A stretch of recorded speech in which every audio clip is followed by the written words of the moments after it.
সকাল বেলা করে উঠে স্বামীর পায়ে প্রণাম করো তো? কে কাকে করে বলা যাবে? কি বলছে অশান্তি, বাবা ঠাকুর বলে অশান্তি। আমার এই ভাই বলছে কে কাকে করে বোঝা যায় না। হরি বল। তো মাইরা এগুলো আমাদের মতো সতীদের কাজ নয়। যারা প্রকৃত সতী নারী হবে তাদের নিত্য কর্ম এগুলো। কিন্তু মা আমরা তো সতীর মধ্যে পড়ি না, আমরা একটা অন্য ধরনের সতী। হরি বল। তো মাইরা তো অনুসূয়া মা চরিত্র দেখে অত্রিমণি আশীর্বাদ দিল, কিন্তু আশীর্বাদ দিলে কি হবে? নারদ মুনি আড়াল থেকে সব দেখছে, বলে প্রভু পেয়ে গেছি, আমি পেয়ে গেছি। মর্তে যদি কেউ সতী থাকতে হয় এই অনুসূয়া মা ছাড়া আর মর্তে কেউ সতী হবে। বলে প্রভু আমি যখন পেয়ে গেছি আমি আসছি, তোমার কাছে যাওয়ার আগে আমার 3টে জায়গায় কাজ আছে, কাজ গুছিয়ে আমি তোমার কাছে যাব। কেমন? আমার নারদ মুনি সেই অনুসূয়া মার ঘর থেকে সকাল সকাল বেরিয়ে এসেছে। বেরিয়ে এসে আর নারদের বাহনটা কি? ময়ূর। ময়ূর দেখেছো? খিচুড়ি স্কুলে যায়নি বলে ময়ূর। ঢেকি বাবা, ঢেকি ওঠো বাবা ওঠো, চলো আর দেরি নয়, আমাদের যেতে হবে। কোথায়? আমায়রা নারদের তো একটা চরিত্র খারাপ আছে, বলো তো কি খারাপ? লাগান ভাগান করে। লাগান ভাগান, তাই না? আমরা মাঝে মাঝে বলি না তুই কি নারদ সেজেছিস, এর গল্প নিয়ে ওর গানের দিচ্ছিস না, ওর গল্প নিয়ে ওর দিচ্ছিস না। নারদ এটা হচ্ছে স্বভাব। তো নারদ মুনি কি করেছে? ঢেকিকে ডেকেছে, ঢেকি চলো বাবা একটা জায়গায় একটু আগুন লাগিয়ে দিয়ে আসি। ও বাবা ঢেকি রে চলে চলে না বাবা, চলে চলে না বাবা, ব্রহ্ম হয়ে যায়।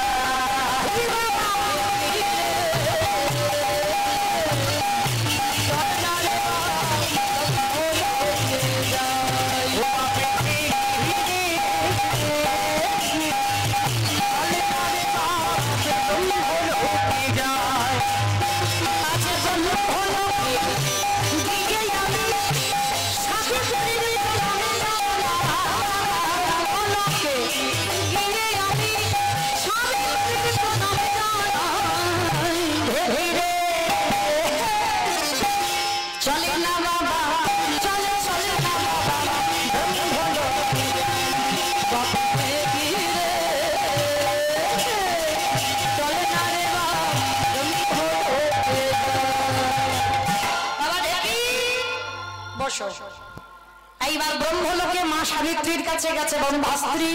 নারদ মুনি গিয়ে ডাকছে মা গো বড্ড খিদে পেয়েছে, তাড়াতাড়ি একটু কিছু খেতে দাও। মা সাবিত্রী যা রান্না করেছিল নারদকে খেতে দিয়েছে। খেতে শোনার পরে এইবার নারদকে জিজ্ঞাসা করছে, নারদ রান্না টান্না কেমন হয়েছে, কেমন খেলে? কিরম বদমাস দেখো, খাওয়া হয়ে গেছে, পেট ভরে খেয়ে নিয়েছে। খাওয়ার পরে বলছে মা খেলাম, কিন্তু সেই মর্তের মা অনুসূয়ার মতো রান্না হয়। আর দেখবেন বাবা একটা পুরুষ একটা পুরুষকে হিংসে করে না, কিন্তু একটা নারী যখন নারীকে হিংসে করে, তাই না? কারণ যেই না সাবিত্রী মা শুনেছে মর্তধামের মা সাবিত্রীর থেকে ভালো রান্না করেছে, সাবিত্রী মা আগুনে প্রজ্বলিত হয়ে গেল। আমার রান্না খেয়ে তুমি বলছো একটা মর্তের মেয়ে রান্না ভালো করে? আমি সাবিত্রী, আমার থেকে ভালো রান্না কেউ করতে পারি? তোমার দেখাচ্ছি মজা। এইবার যেই না মারতে উদ্যত হয়েছে নারদ ওখান থেকে প্রাণ ভয়ে বেরিয়ে এসেছে। এসে ঢেকিকে বলছে, ঢেকি এক জায়গায় আগুন লেগে গেছে, চল আরেক জায়গায় যাই। ও বাবা ঢেকি রে চল না বাবা শিবলোকে যাই।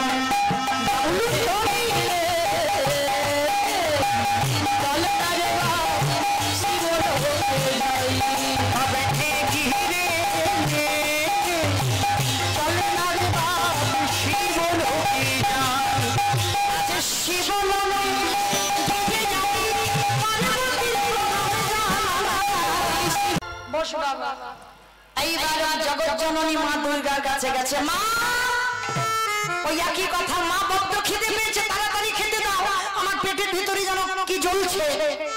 তাড়াতাড়ি করে দশভূজা দুর্গা 10 হাতে রান্না করেছে, নারদকে খেতে দিয়েছে। খাবার পরে বলছে, বাবা কিরকম খেলে, স্বাদটা কিরকম হলো তরি তরকারি? বলে বাবা, বলে মা খেলাম, কিন্তু সেই মর্তে অনুসুমার মতো রান্নাটা ঠিক হয়। মা তো যেই না শুনেছে মর্তের একজন মেয়ে আমার থেকে ভালো রান্না করে, একেবারে আগুনের মতো রণচণ্ডী হয়ে গেছে। এমনি তো মা তো চণ্ডী, চণ্ডী হয়ে বলে বলে বাবার হাত থেকে ত্রিশূলটা নিয়েছে, নারদকে একা ঘায়ে মেরে দেবে। যেই না ত্রিশূলটা মা তুলেছে, নারদ প্রাণ ভয়ে ওখান থেকে বেরিয়ে গেছে। বেরিয়ে গিয়ে বলছে, দেখি ব্রহ্মলোকে আগুন লাগিয়েছে, শিবলোকে আগুন লাগিয়েছে, আর একটা জায়গা বাকি আছে। বাবা ওঠ, ও বাবা দেখি রে, চলে না রে বা বৈকুণ্ঠে যা, বাবা দেখি রে, চলে না রে বা বৈকুণ্ঠে যাই, ওই বৈকুণ্ঠেতে গিয়ে আমি লক্ষ্মীর নামে জানা, গিয়ে আমি লক্ষ্মীর নামে দেখি রে।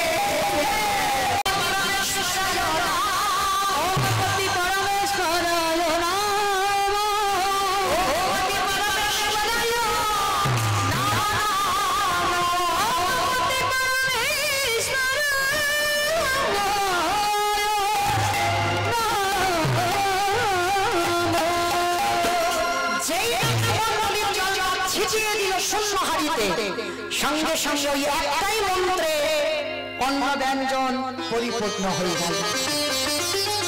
চমকে উঠল অত্রিমণি, অনুসুয়া এ তোমার কেমন নিষ্ঠা! যেই না ভর্তি হয়ে গেল অন্ন ব্যঞ্জন নিয়ে, যত দিচ্ছে মহামায়া সে হাড়ি ফুরাচ্ছে না, আর খেতে খেতে মহামায়া ক্লান্ত হয়ে পড়েছে, আর ক্লান্ত হয়ে ওই আসন থেকে অন্তর্ধান হয়ে চলে যাচ্ছে। মর্তে নারীর কাছে মহামায়া পর্যন্ত নত হয়ে গেল। যেই না চলে গেল, গিয়ে 3 দেবী আলোচনা করছে, এত বড় স্পর্ধা, কি এমন জাদু জানে? কারণ আমি এত খাবার খেলাম, এত খাবার খেলাম, ওর ঘর থেকে খালি করতে পারলাম না, আবার দেখতে হবে, আবার পরীক্ষা নেব, আমি ওকে ছেড়ে দেব না। মহামায়ার এত ক্রোধ জন্মে গেল, আবার দ্বিতীয়বারে পরীক্ষা শুরু করলো। অনুসুয়া মা স্বামীকে বলছে, স্বামী একটা কাজ করো, যাও তুমি বলো একটু জ্বালানি কাঠ নেই, একটু জঙ্গল থেকে কাঠ এনে দাও। মহামায়া বলি, বল অনুসুয়া ঠিক আছে, তুমি ততক্ষণে যতটুকু জ্বালানি আছে জ্বালানি হিসাবে কাজ করো, আমি যাবো আর আসবো। এইবার অত্রিমণি কাঠ আনতে গেল জঙ্গলে। মহামায়া মনে মনে ভাবছে, এই তো সুযোগ, আর এই সুযোগে আমি পরীক্ষা নেব। ছদ্মবেশে এক সাধু রূপ ধারণ করে ওই যে রাস্তা দিয়ে অত্রিমণি যাবে, ওই রাস্তার ধারে ধ্যানস্থ অবস্থায় আছে। অত্রিমণি জঙ্গলে গেল কাঠ কুড়াতে, আর জঙ্গলে কাঠ কুড়িয়ে বাবা শুকনো কাঠের বোঝাটা মাথায় সবে তুলল, আর যেই না মাথায় কাঠের বোঝাটা তোলা, সঙ্গে সঙ্গে হঠাৎ যেন কোথা থেকে কি এলো, হঠাৎ শরীরের সমস্ত বল ক্ষমতা ক্ষীণ হয়ে গেল। সবটাই মহামায়ার ছলনা। হঠাৎ যেন শরীরে আর কোনো বল ক্ষমতা নেই, আর দাঁড়াতে পারছে না, এত যেন শরীরে আর যখন বল পাচ্ছে না, কাঠের বোঝাটা নিয়ে ওই রাস্তা দিয়ে আস্তে আস্তে ওই কাঠের বোঝাটা মহামায়া রূপী সাধুর গায়ে পড়েছে। আর যেই না সাধুর গায়ে পড়ল, সঙ্গে সঙ্গে মহামায়া রূপী সাধু অভিশাপ দিল, আরে মূর্খ, তোর এত বড় স্পর্ধা, তুই আমার তপস্যা ভঙ্গ করে দিলি, তুই আমার সাধনায় ব্যাঘাত ঘটালি, আমি তোকে ছেড়ে দেবো না। আমার তপস্যা যখন ভঙ্গ করলি, আমি তোকে অভিশাপ দিলাম, এই মুহূর্তে তোর সর্বাঙ্গ হয়ে যা গলিত পুষ্প। যেই না বলা সঙ্গে সঙ্গে বাবা গায়ে পরিষ্কার গায়ে বড় বড় ফোস্কা পড়ে গেছে। যখনই গায়ে বড় বড় ফোস্কা পড়ে গেছে, বাবা ঠাকুর আমি বুঝতে পারলাম না হঠাৎ আমার কি হলো শরীরটা, কিন্তু আমি অসুস্থ নই। এই কাঠের বোঝা কি করে পড়ে গেল আমি বুঝতে পারিনি। মহামায়া মনে মনে ভাবছে বুঝতে পারবি কি করে, সবটা তো আমার মায়া। কিন্তু আমাকে অভিশাপ দেবেন না, ফিরিয়ে না, ফিরিয়ে নেব। তোর মতো মূর্খের জন্য আমার তপস্যা ভঙ্গ হয়ে গেল, আমার ভজন নষ্ট হয়ে গেল, আর তুই কিনা বলছিস আমি অভিশাপ ফিরিয়ে নেব। তুই এত কথা যখন বলছিস আরো আরো আরো করে অভিশাপ দিলাম। এই যে তোর বলি তো কুষ্ঠব্যাধি শুধু নয়, 1 মাস পর যখনই সূর্য উদয় হবে তখন তোর মৃত্যু হবে।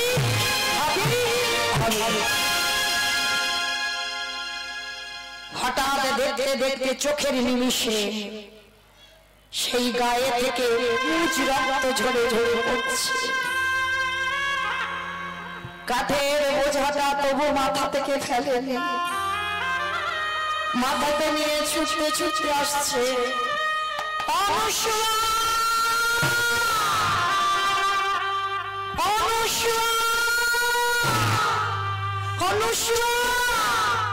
যেই না অনুষ্কা দরজা থেকে বেরিয়েছে দেখার সঙ্গে সঙ্গে চলছে একই স্বামী তোমার সর্বঙ্গে এত প্রচুর রক্ত কি করে হলো? অনুষ্কা বুঝতে পারলাম না কার ছলনা, আমি কাঠ পোড়াচ্ছিলাম, হঠাৎ আমার শক্তি ক্ষীণ হয়ে গেল। আর যখন আমি কাঠের বোঝাটা নিয়ে হাঁটতে হাঁটতে আসছিলাম ওই কাঠের বোঝাটা এক সাধুর গায়ে পড়ে গেল। ওই সাধু আমায় অভিশাপ দিয়েছে আমার অঙ্গে হবে বলিত কুষ্ঠব্যাধি। শুধু কুষ্ঠব্যাধি না, আরো কি বলেছে জানো? 1 মাস পর সূর্য উদয়ের সঙ্গে সঙ্গে আমার মৃত্যু হয়ে যাবে।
যে তুমি আমায় তুমি যেও না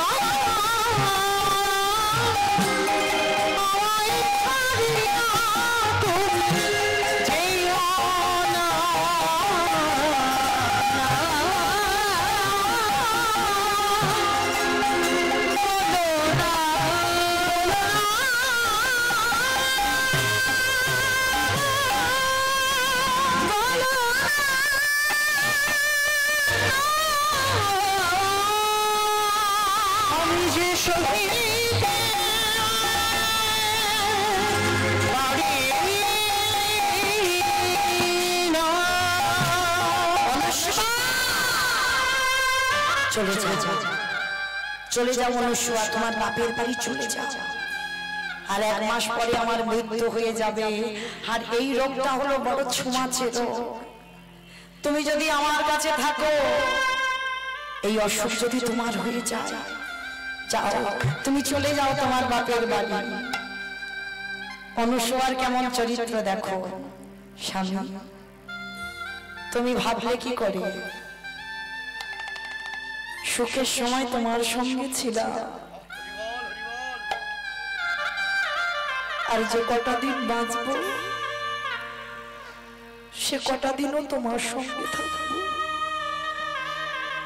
কিন্তু অনুসূয়া তুমি বুঝতে পারছো না, আমি তো আর 1 মাস বাঁচবো, 1 মাস পরে আমার মৃত্যু হয়ে যাবে। স্বামী আমার বাবা ছোটবেলায় বলতো, কোন মানুষ যদি কোনো পাপ কর্ম করে শরবত তীর্থে নাকি তাকে স্নান করালে পাপ থেকে নাকি মুক্তি পেয়ে যায়। আমি যদি সত্যি তোমার সহধর্মিণী হই, আমি নিয়ে যাব তোমার সব তীর্থে স্নান করাতে। পারবে না, পারবে না অনুসূয়া, পারবে না, কারণ আমি দাঁড়াতে পারি না, আমি চলতে পারি না, আমার শরীরে বড় জ্বালা, বড় যন্ত্রণা, বড় কষ্ট। তুমি চলে যাও আর আমার কাছে থেকো না। না স্বামী, আমি তোমাকে নিয়ে যাব, সব তীর্থে স্নান করাবো। ভগবানের কাছে গিয়ে কাঁদছে, প্রভু ছোটবেলা থেকে তোমায় ভজন করেছি, অগ্নি সাক্ষী করে বাবা যার হাতে দিল, সেই দিন থেকে তার চরণ ছাড়া কিছু জানে না। তুমি এত কাঁদাও, এত কষ্ট দাও, তবু কিন্তু আমার বিশ্বাস আমি পারবো আমার স্বামীকে ভালো করতে। ওই গাছের ডাল ভেঙে একটা কাঠের গাড়ি করেছে, গাড়ি করে গাছের শিকড় কেটে দড়ি করেছে, আর দড়ি করে স্বামীকে টানতে টানতে নিয়ে যাচ্ছে। দয়াময়, তুমি তো চোখের জল ছাড়া আমায় আর কিছু দাওনি। ওগো দয়াময়,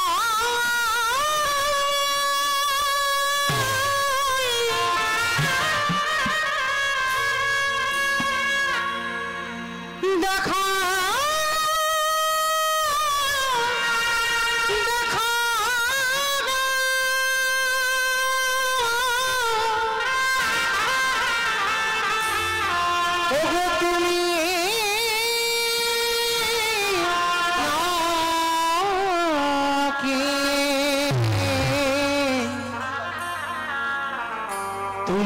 কি করুণা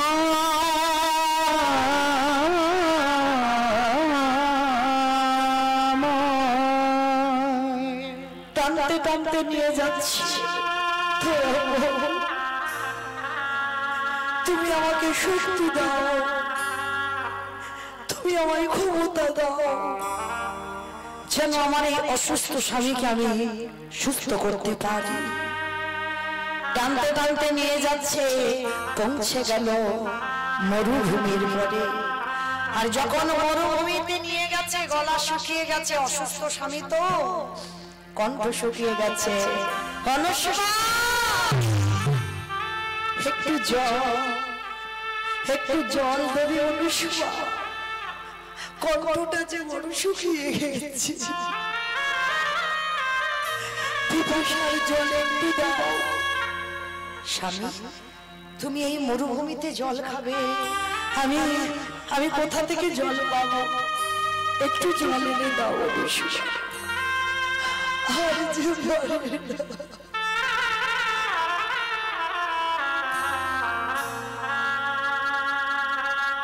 সুখের জন্যই ঘর বেঁধেছিলাম, কিন্তু স্বামী বেঁচেছি, সেই সুখের ঘর যে এমন ভাবে ভেঙে যাবে আমি ভাবিনি।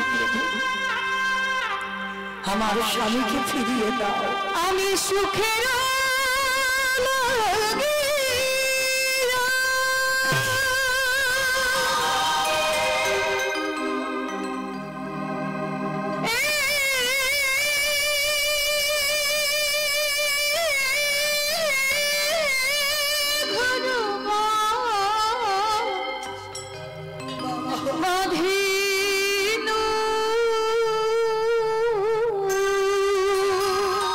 স্বামীকে ভালো করতেই হবে।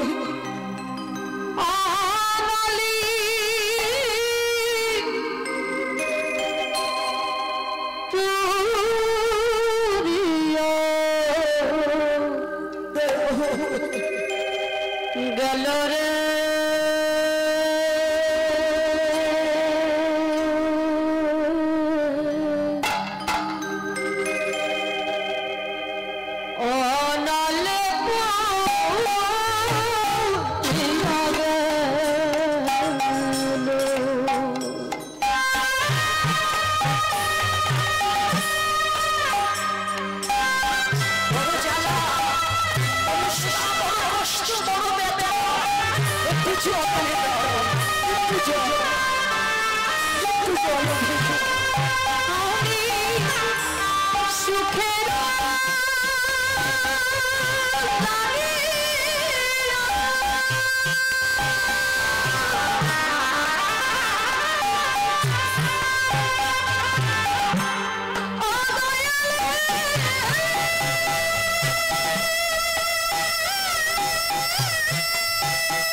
স্বামীকে রেখে মরুভূমিতে শুকল মহামায়া ভবের কান্ডধ্বনি শুনতে পেয়ে এক ঘাতক রূপ ধারণ করে এসেছে।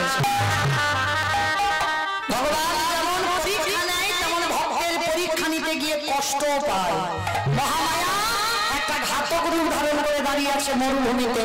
এই মেয়ে কাঁদছিস কেন? বাবা আমার স্বামীর জন্য একটু জল চাই। এই মরুভূমিতে জল পাবি কোথায়? তবে শোন, একটা কাজ করতে পারবি, ওই কাজটা করলে তুই জল পাবি।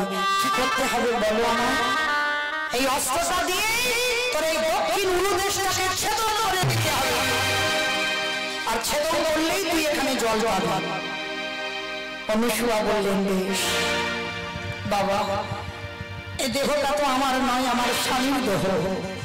তবু আমি কথা দিলাম স্বামীর পিপাসার জলের জন্য, স্বামীর আদেশ ছাড়া আমি তার পিপাসার জলের জন্য আমি আমার এই দেহের একটা অঙ্গ ছেদন করতে। ওই ঘাতকের কাছ থেকে অস্ত্রটা নিয়ে ওপতি পরমেশ্বরায় নমঃ বলেই ওই দক্ষিণ উরুদেশটাকে ছেদন করে দিল। আর যখনই ছেদন করে দিল হঠাৎ মরুভূমিতে একটা সরোবর সৃষ্টি হল। সবটাই মহামায়ার ছলনা। আর যেই না সরোবর হলো, জল নিয়ে যাবে কিসে, কোনো পাত্র নেই, নিজের আঁচলটা ভিজিয়ে নিয়েছে। একটা পা কাটা, যাবে কি করে, কতক্ষণ এক পায়ে হাঁটবে, রক্তে রক্তাক্ত হলো। বালির উপরে অনুসুমা বুকে হেঁটে যাচ্ছে।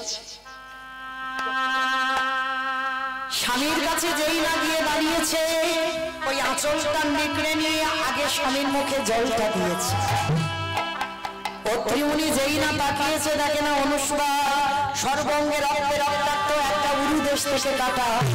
অনুসুয়া, দেখি তোমার আর একটা পা কোথায় গেল স্বামী? তোমার আদেশ নেই আমি বটে, কিন্তু আগে ঘাতক বললো তোমার পিপাসার জল আমি পাবো, আমার দক্ষিণ উরুদেশটা ছেদন করতে হবে, তার জন্য আমি এই কর্মটা করেছি। তবে শোনো অনুসুয়া, একদিন যদি আমিও ভগবত সেবা করে থাকি, আমি কুষ্ঠ রোগগ্রস্ত স্বামী হতে পারি, আমি আমার এই কুমণ্ডলীর জল নিয়ে তোমাকে আশীর্বাদ দিলাম। আমার ভজন সাধনা যদি এতটুকু সঠিক হয়ে থাকে, আমি তোমাকে আশীর্বাদ দিলাম। আমার আশীর্বাদে তোমার যেমন চরণে ছিল আবার তেমন হয়ে যা, হয়ে যা, হয়ে যা। স্বামীর এক বাক্যে অনুসুয়া মার চরণ আবার যেমন তেমন। আর বাকি আছে মাত্র 3 দিন, 1 মাস পূরণ হতে। 3 দিন যখন বাকি আছে, অত্রিমণি বলছে অনুসুয়া শরীর ক্ষীণ হয়ে গেছে, একটা কাজ করো, সেই তো অনেকদিন রইলে আমার কাছে, যা এবার তুমি তোমার বাপের বাড়ি ফিরে যাও, কারণ আর 3 দিন পরে আমার মৃত্যু হয়ে যাবে। না না স্বামী, কে বলেছে? আরে বোকা মেয়ে, তুমি জানো না আমার অভিশাপ দেওয়া আছে, 3 দিন পরে আমার মৃত্যু হবে। অনুসুয়া, শেষ বেলার মতো তোমার কোলে আমার একটু মাথাটা রাখতে দেবে, আর 3 দিন পরে চলে যাবে। স্বামীর মাথাটা কোলে করে নিয়ে অনুসুয়া মা একটা সত্যি না, কত বড় পরীক্ষার মুখে দাঁড়াতে হচ্ছে। স্বামীর মাথাতে চোখের জল একটা একটা করে পড়ছে। স্বামী, তুমি বলছো 3 দিন পরে আমায় ছেড়ে চলে যাবে। অগ্নি সাক্ষী করে বাবা যেমন তোমার কাছে দিয়েছে, যেতে গেলে তোমার সঙ্গে যাব, আর থাকতে হলে তোমার সঙ্গেই থাকবো। কি করবে তুমি অনুসুয়া? তুমি জানো না সূর্য উঠে গেলেই আমার মৃত্যু হবে। ওই জন্য তো বলছি, দেখো আমি কি করতে পারি। অনুসুয়া স্বামীর মাথাটা নিয়ে করজোড় করে বলে উঠল, সূর্য দেবতা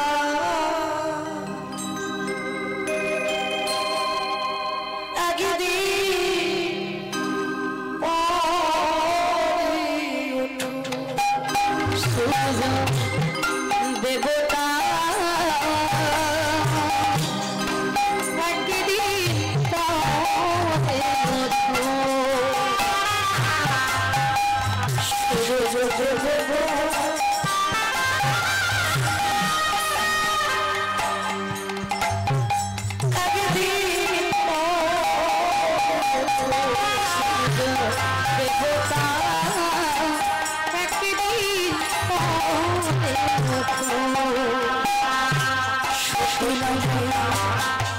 শীতের শীতের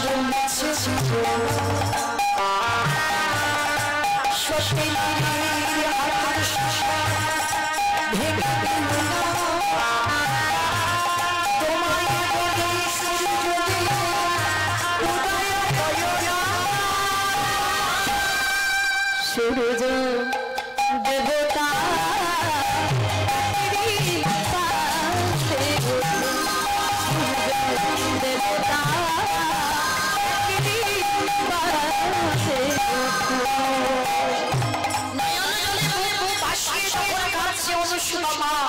আর কাঁদতে কাঁদতে যেই না সূর্যদেবকে কথাটা বলা, সঙ্গে সঙ্গে সূর্যদেবের ওঠার রাস্তা বন্ধ। প্রতিদিন সূর্যদেব যে রাস্তা দিয়ে ওঠে সে রাস্তা বন্ধ করে দিয়েছে অনুসূয়া মার চোখের জল। আর সূর্যদেব উঠতে পারছে না। এক সপ্তাহ হয়ে গেছে সূর্য যখন উঠছে না, স্বর্গের দেবতারা সবাই চঞ্চল হয়ে উঠবে। সূর্যদেব যদি না ওঠে জীব জগৎ সবাই তো মরে যাবে, কেউ বাঁচবে না। তাহলে সূর্যদেবকে তো উঠতেই হবে। সূর্য যদি না ওঠে বাবা গাছপালা বাঁচবে না, গাছপালা না বাঁচলে আমরা অক্সিজেন পাবো না, আমরা সবাই তো মরে যাব। স্বর্গের দেবতারা সবাই ছুটে গেল ভগবানের কাছে। প্রভু প্রভু কি হয়েছে বুঝতে পারছি না, সূর্য উঠছে না কেন? আর সূর্য না উঠলে আমরা তো বাঁচবো না। ভগবান ধ্যানাযোগে বসলো, আর ধ্যানাযোগে বসে দেখলো মত্তধামের একজন মা প্রতি প্রাণ বাঁচাতে গিয়ে সূর্যদেবের রাস্তা অবরোধ করেছে। আর যেই না ধ্যানাযোগে ভগবান দেখেছে, সঙ্গে সঙ্গে ভগবান একটা সাধারণ রূপ ধরে, একটা ছোট বালক রূপ ধরে অনুসূয়া মার কাছে গেছে। মা, ও মা, কৃপা করে তুমি একটু সূর্যদেবকে উঠতে বলো, কারণ তোমার কথাই সূর্য উঠছে না।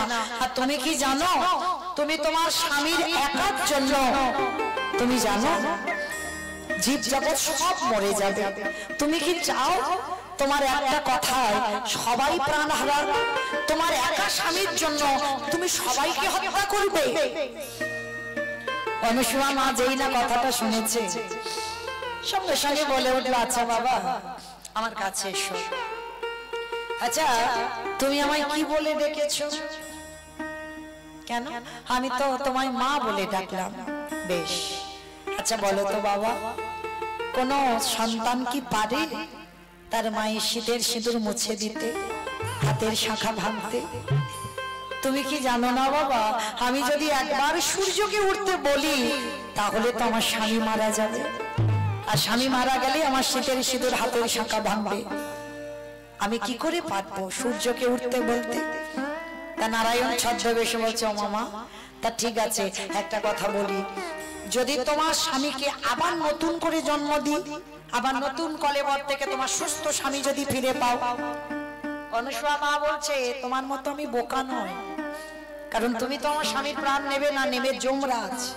সে আসুক আমার কাছে, সে কথা দিই যে আমি সূর্যকে উঠতে বলবো, আমার স্বামী মারা যাবে, কিন্তু সঙ্গে সঙ্গে দ্বিতীয় কলেবর থেকে আবার নতুন স্বামীর জন্ম দেবে। সে বলুক, তারপরে ভাবেন মা, একটা মর্তের নারী কি না কি করতে পারে? নারী দুর্বল নয়। নারী যদি মনে করে না পৃথিবীটাকে লয় প্রলয় করে দিতে পারে, পাক খাইয়ে দিতে পারে, তাই না? যেদিন অসুরদের অত্যাচারে দেবতারা স্বর্গ ছাড়ে, নারী যদি 10 হাতে না সামলাতো তাহলে বাবা অসুররা যেত কোথায়, দেবতারা যেত কোথায়? দেবতাদের তেজ দিয়ে নারী সৃষ্টি করেছিল, পুরুষ নয়। কিন্তু আমরা চালনা করতে পারি না সেই শক্তিটা, কিন্তু আমরা শক্তির অংশভূতা। আমরা ঠিক ঠিক যদি চালনা করা যায়, আমরাও মহামায়ার মতো দশভুজা হতে পারি। তো আজকে সেই সতী অনুসূয়া মত্তধামের এক মা, সাধারণ নারী। ভগবান বলছে, ঠিক আছে যমরাজকে ডেকে পাঠাচ্ছি। যমরাজ, তুমি অনুসূয়া মাকে খবর দাও। যেই না অনুসূয়া মাকে এসে যমরাজ দাঁড়িয়েছে, সঙ্গে সঙ্গে যমরাজ এসে বলে উঠল, মা কথা দিলাম তুমি সূর্যকে উঠতে বলো, কথা দিলাম সূর্যদেব উঠলে তোমার স্বামী মারা যাবে, ঠিক কথা, কিন্তু নতুন কলেবর থেকে তোমার নতুন স্বামীর আবার জন্ম হবে। ঠিক আছে, তুমি যখন আমার সামনে কথা দিয়েছো তাই হোক। হে সূর্যদেব, তুমি যদি সত্যি সত্যি আমার কথায় না উঠে থাকো তাহলে আমি তোমার আদেশ দিলাম এই মুহূর্তে তুমি উদয় হও, উদয় হও, উদয় হও। যেই না বলা মা সঙ্গে সঙ্গে সূর্যদেব উদয় হলো। আর এদিকে সূর্যদেব উদয় হলো, ওইদিকে অরিমুনির অভিশাপ মতো প্রাণ চলে গেল। আর যেই না প্রাণ চলে গেল অনুসুয়া মা কাঁদছে। আবার দ্বিতীয় কলেবর থেকে নতুন স্বামীর জন্ম হলো। সুস্থ সবল স্বামী যেমন আগে ছিল তেমন স্বামী নতুন কলেবর। বাবা বাবা প্রভু। অনুসুয়া মা গিয়ে বলছে স্বামী আর তোমার শরীরে কুষ্ঠ রোগ নেই। অনুসুয়া ধন্য তুমি নারী, ধন্য তুমি আমার ঘরে নেই। তুমি আমার স্ত্রী নও, তুমি আমার বউ নও, তুমি হলে আমার সহধর্মিনী, তুমি আমার ভজনের অধিকারিণী। এসো। স্বামী স্ত্রী দুজনে মিলে আবার নিজ সেই পদ্ম কুঠিরে ফিরে গেল। কিন্তু ফিরে গেলে তিনজনের ইচ্ছা হলো অনুসুয়া মার হাতে রান্না খাবে। কারণ নারদ এসে এই যে স্বাদের কথা বলেছে ওই স্বাদ তো আমাদের একটু পেতে হবে। কিরকম মা রান্না করে আমাদের একটু জানতে হবে। তাহলে তিন দেব ব্রহ্মা বিষ্ণু মহেশ্বর তিন দেব এইবার গিয়ে দাঁড়াচ্ছে ছদ্মবেশে অনুসুয়া মার কাছে। গিয়ে বলছে মা ভিক্ষা দেহি। তিন দেব দাঁড়িয়ে আছে ছদ্মবেশে। আর যেই না বলেছে ভিক্ষা দেহি অনুসুয়া মা তাড়াতাড়ি করে ভিক্ষার তন্ডল সাজি দিতে এসেছে। অনুসুয়া মাকে দেখে বলছে ব্রহ্মা বিষ্ণু মহেশ্বর মা ও মা কিছু যদি মনে না করেন আমরা তিনজনই ঘুরে বেড়াচ্ছি, ভালো করে কিছু খাওয়া হয়নি, যদি কৃপা করে আপনার বাড়ি দুপুর বেলাতে একটু প্রসাদ দেন। অনুসুয়া মা বলতেছে বাবা এ তো বড় ভাগ্যের ব্যাপার, এ তো সৌভাগ্য। এমন জনম এমন সাধনা কোন জনমে আমার হয় বা না হয়, তোমরা তিনজনই বৈষ্ণব আমার বাড়ি প্রসাদ পাবে, এসো। তবে বাবা একটা কথা, আমি কিন্তু আগে প্রতি সেবা করবো, প্রতি সেবা করি তারপরে হ্যাঁ তাই করো, তুমি প্রতি সেবা করো। ব্রহ্মা বিষ্ণু মহেশ্বর তো জানেই বাবা এই মেয়ের কথা সূর্য ওঠেনি এক সপ্তাহ, আবার যদি ঘোরাফেরা করে আবার না জানি কি গন্ডগোল না করবে। বলে না না মা তুমি আগে প্রতি সেবা করো তারপরে আমাদের সেবা দাও। তবে হ্যাঁ বাবা ভোলানাথ ছদ্মবেশে বলে উঠলেন মা প্রসাদ খাবো, কিন্তু তুমি যখন প্রতি সেবা করি আমাদের প্রসাদ দেবে তাহলে আমাদের একটা ইচ্ছা, তোমাকে বিবস্ত্র হয়ে সেবা দিতে হবে। মানে পরনে কোনো পোশাক থাকবে না, তোমাকে বিবস্ত্র হয়ে উলঙ্গ হয়ে সেবা দিতে হবে। পাশে দাঁড়িয়ে ছিল বিষ্ণুদেব, মাথায় হাত দিয়ে বসেছে। ছি ছি ছি ছি ছি। এই জন্য এই ব্যাপার আনতে নেই কোনো কাজে। এখন বলে দিল যে বিবস্ত্র হয়ে সেবা দিতে হবে। এবার কি হবে? অনুসুয়া মা মনে মনে ভাবলো এরা তিনজনে এসেছে, এসে বলছে বিবস্ত্র হয়ে সেবা দিতে হবে। মনের ভিতরে যেন একটা খটকা লাগছে, তিনজনে কে? ঠিক আছে তোমরা যখন বলছো আমি বিবস্ত্র হয়ে সেবা দেব, তোমাদেরই আশা পূর্ণ হবে। এইবার বাবা ভোলানাথ মনে মনে করছে দেখি এবার তুমি কি করো। কারণ মা সন্তান যতদিন ছোট থাকে তো থাকে, সন্তান যখন বড় হয় সেই সন্তানের সামনে কি বিবস্ত্র হওয়া যায়? কিন্তু আজকে বড় সন্তান, সে বলছে মা মা বলে ডেকেছে ঠিক, কিন্তু সন্তান তো বড়, বলছে বিবস্ত্র হয়ে সেবা দিতে হবে। অনুসুয়া মা বলছে ঠিক আছে তাই করব। এইবার স্বামীর কাছে গিয়ে যেই না কথাটা বলেছে অনুসুয়া মাকে বলছে কেন অনুসুয়া আমার থেকে তো তোমার শক্তি কম নয়, দেখো তুমি কি করতে পারো। সন্তান বলে যখন ডেকেছো বিবস্ত্র হয়ে দিতে বলেছে সেবা তুমি দাও। বলে না স্বামী জব্দ তো আমি ওদেরকে করবই, আমার সঙ্গে ছলনা করা যাতা ব্যাপার নয়। কুমণ্ডলীর জলটা নিয়েছে আর নিয়ে তিনজনকে আসনে বসিয়েছে, বলেছে বিবস্ত্র হয়ে সেবা দিতে হবে। তিনজনকে আসনে বসিয়ে বলছে বাবা আপনারা বসে, আমি কথা দিলাম বিবস্ত্র হয়ে সেবা দেব, কিন্তু তার আগে একটু সময় দেন। কুমণ্ডলীর জলটা হাতে নিয়েছে, নিয়ে বাবা ওম পতি পরমেশ্বরায় নমঃ বলে তিন দেবের গায়ে যেই না ছিটিয়ে দিয়েছে দেব বাবা 6 মাসের বাচ্চা হয়ে গেছে। আসনে বসেছিল, 3 দেব শুয়ে পড়েছে, 6 মাসের বাচ্চা হয়েছে। আর এমন জল, মন্ত্রপুত জল, ও 6 মাস থেকে বাবা 7 মাস হবে না, 6 মাসেই বাচ্চা থাকবে, এমনই জল। তার যেই না বাবা ওই জলটা ছিটিয়ে দিয়েছে, এ মাকে বলেছিল বিবসনা হতে, ওরা তো বড় বড় বসন করেছিল, সব গায়ে থেকে খুলে গেছে।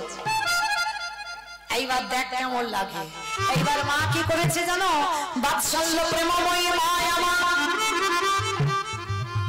একই একই ব্রহ্মা বিষ্ণু মহেশ্বরকে কোলে করে নিয়ে মা গরমে কিছু করেনি, ভগবানের মনের আশা পূর্ণ করেছে। কারণ ছোট সন্তান, তার কাছে তো মায়ের কোনো লজ্জা নাই। ছোট সন্তানকে কোলে করে নিয়ে মা বিবসনা হয়ে নিজেই দুগ্ধ সেবা করালো। আর সেবা করিয়ে এক একজনকে খাওয়ায় আর আসনে রাখে, এক একজনকে খাওয়ায় আর আসনে রাখে। মায়েরা, মায়ের যেন আজকে থেকে 3টে ছেলে হয়েছে। মায়ের মনে এত আশা, মায়ের তো কোনো সন্তান ছিল না, মায়ের যেন 3 সন্তান। আর নারায়ণ মনে মনে ভাবছে, এ বেটা ভোলানাথ ভালোই করলো, ভক্তের এত চাপ, খেতে দেয় না, ঘুমাতে দেয় না, এত আমায় ডাকে, যাই হোক 1 সপ্তাহ অন্তত মায়ের কাছে একটু আরামে কাটাবো। 3 জনে বাচ্চা হয়ে গেছে। আর মা কি করেছে? 3 জনের এত আদর যত্ন, মানে দুপুরবেলা একটু তেল মাখিয়ে রোদে ঘুম পাড়ায়, আমার মা নিজের হাতে খাওয়ায়। মায়ের 3টে সন্তান, 3টে দোলনা খাটিয়েছে, আর দোলনাইতে 3 দেবকে ঘুম পাড়ায়। আর ঘুম পাড়িয়ে মা মনের আনন্দে কি করে জানো? একটু লুটনি দাও মা।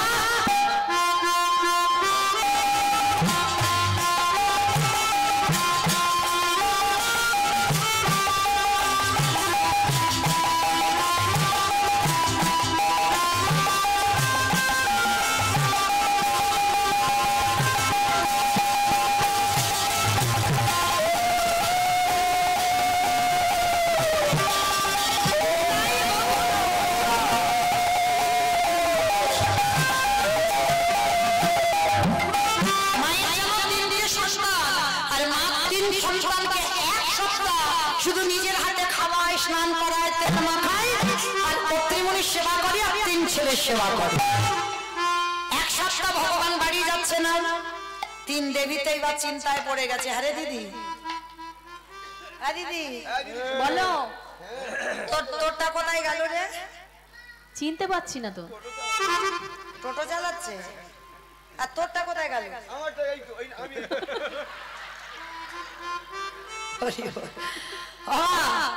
3 দেবী এখন চিন্তায় পড়ে গেছে, খুঁজে পাচ্ছে না, স্বামী ফিরছে না 1 সপ্তাহ।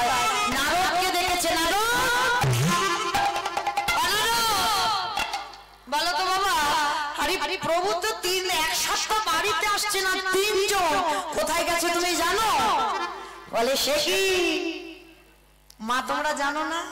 প্রভু তো মর্তে চাকরি করছে। মর্তে চাকরি করছে? বলে কিসের চাকরি? বলে কেন সন্তান হয়ে বসে আছে। বলে সন্তান হয়ে, বলে কোথায়? বলে বুঝতে পারছি না। বলে ওইটা আমি বলতে পারবো না কোথায় গেছে, কিন্তু এটা জানি একটা চাকরি করছে। এইবার নারদ একটুখানি বলে চলে গেল। এবার 3 দেবী মনে মনে করছে, আরে দিদি চল দেখি কোথায় গেল। খুঁজে পাচ্ছে না। 3 দেবী সাধারণ একটা নারী রূপ ধারণ করেছে, যেমন আপনাদের আমাদের মতো সাধারণ নারী রূপ ধরে গিয়েছে সেই অনুসুয়া মার বাড়ি। কারণ 3 দেবী বলা বলি করছে, হয়তো খাবারের লোভে ওই নারদ যে খাবার সম্মানটা বাড়িয়েছে না, খুব রান্না ভালো করে, হয়তো খাবার লোভে চলে এসেছে। বলে চল দিদি একবার দেখে আসি। 3 দেবী এসে দাঁড়িয়েছে। অনুসুয়া মার কাছে এসে বলছে, মা ভিক্ষা আমি দেখি। যেই না আঁচলটা পেতেছে মা, সঙ্গে সঙ্গে দেখে না অনুসুয়া মা এসেছে। কি চাই মা? মা আমরা 3 জনে এসেছি, বড় ক্ষুধার্ত, একটু আশ্রয় দেবী। যতদিন ইচ্ছা মা, আমার বাড়িতে কেউ ফিরে যায় না, যতদিন ইচ্ছা তোমরা 3 জনে থাকো। কিন্তু মার মনে একটা সন্দেহ জাগলো। 1 সপ্তাহ আগে 3 দেব এসেছিল, আবার 1 সপ্তাহ পরে এরা 3 জন কারা? কিন্তু ধরা তো আমি দেবো না, দেখি ওরা কি করে। এবার এরা তোমার খেতে আসেনি, এরা তো খুঁজতে এসেছে। এইবার সেবায় বসেছে ঠিক কথা, কিন্তু চারদিকে শুধু দেখে হ্যাঁ দিদি এরা কোথায় গেল? বললো অনুসুয়া বাড়ির আছে, তো দেখতেই পাচ্ছি না তো। হঠাৎ দেখে না অনুসুয়া মা ওই তিনজন সন্তানকে দোল্লায় দোল দিচ্ছে।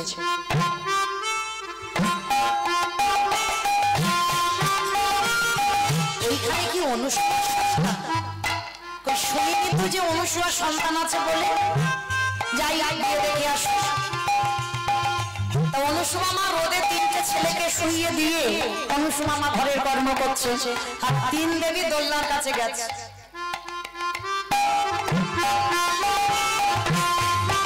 আমার চিনছে কি করে? তো 6 মাসের বাচ্চা, আর 6 মাসের বাচ্চারা সব তো এক রকমের দেখতে হয়, তাই না? শুধু কালো ফর্সা একটু আলাদা হয়, কিন্তু সব একরকম দেখতে হয়। বুঝতে পারছে না। আরে দিদি, স্বামীরা যদি বা এলো, কিন্তু দেখতে পাচ্ছিস তুই কোথায়? কিন্তু এরা কারা? এইটুকু করে বাচ্চা। আরে দিদি, তোরটা চিনতে পারছিস? চিনতে পারছি না। পাচ্ছিস? গন্ডগোল হয়ে যাচ্ছে সব। গন্ডগোল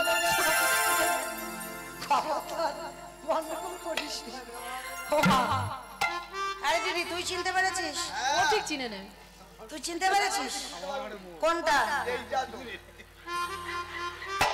এই দিদি, তুই চিনেছিস? পারিসনি?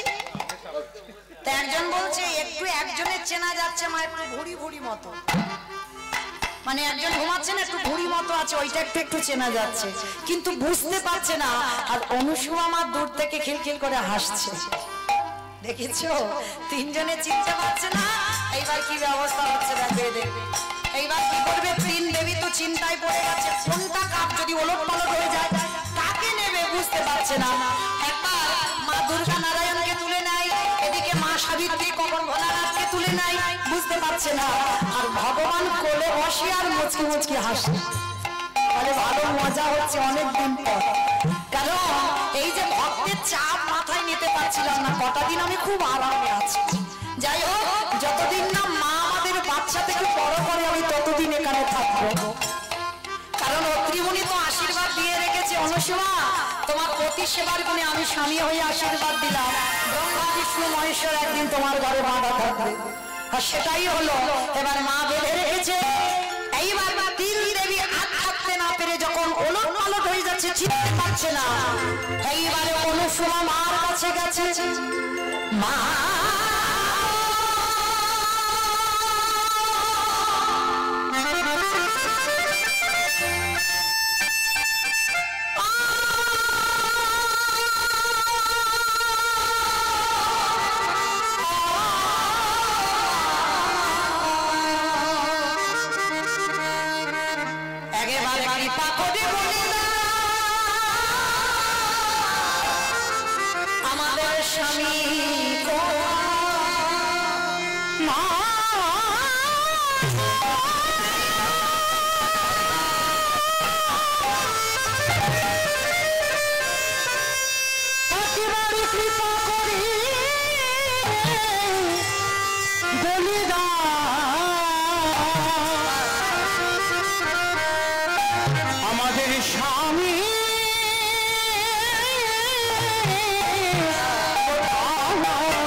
তোমরা কারা?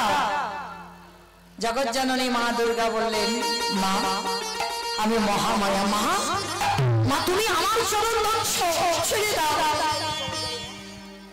আজকের মা সাবিত্রী, মা লক্ষ্মী, মা দুর্গা তিনজনে চরণ ধরেছে। মা আমরা আজকের বুঝতে পারলাম আমাদের ক্ষমতা থাকতে পারি, আমরা শক্তিমতী হতে পারি, আমরা শক্তি মান করতে পারি ভগবানের, কিন্তু তোমার থেকে শক্তি আমাদের নাই। ক্ষমা করো, ক্ষমা করে বলো আমাদের স্বামী তিনজন কই? বলে কেন? ওই তো দোল্লায় তিনজন। চমকে উঠেছে। মা তিনজনে বাচ্চা ছেলে হয়ে গেল কি করে? বলে আমার দোষ নয়, ওদের তিনজনেরই দোষ। আমাকে বললো বিবাসনা হয়ে খেতে দিতে হবে। তোমরা বলো সন্তান যখন বড় হয় মা বিবাসনা হতে পারে সন্তানের সামনে, ওই জন্য তো ওদের বাচ্চা ছেলে করে দিয়েছে। মা ক্ষমা করে দাও, আমাদের স্বামীদের হয়ে আমরা ক্ষমা চাইছি, ক্ষমা করে আমার স্বামীদের ফিরিয়ে দাও। ঠিক আছে, দাঁড়াও, কান্নাকাটি করো না। কুমণ্ডলীর জলটা নিয়ে ওম পতি পরমেশ্বরায় নমঃ বলে তিন দেবের গায়ে ছিটিয়ে দিয়েছে। আর যেই না দিল একেবারে তিন দেব দোলনা থেকে উঠে দাঁড়িয়ে, ব্রহ্মা বিষ্ণু মহেশ্বর হয়ে গেল। আর যেই না তিন দেব হয়ে গেল, আর ওরা যে সাধারণ নারী রূপে এসেছিল তিন দেবী হলো। অনুসুয়া মা চরণ তলে বসে বলল, প্রভু তোমরা তিনজনে এসেছো আমার মতো কাঙালির কাছে, কত কষ্ট দিয়েছি, কত বকেছি, কত মেরেছি। ভগবান বললেন, মা ওই ভালোবাসা ওই আদরটা খাবো বলেই তোমরা তিনজনে এসেছি। তবে মা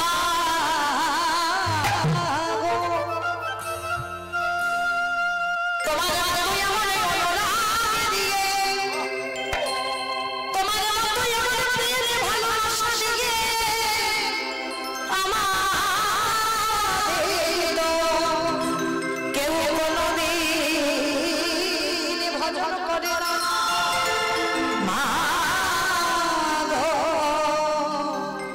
তোমার চরণ তলে আমার তিনজনকে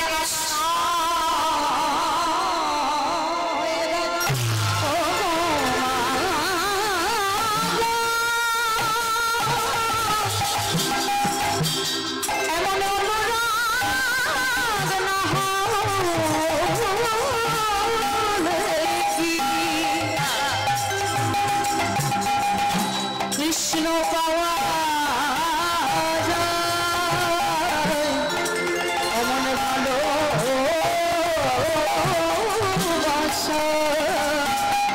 না হলে কি ভগবান।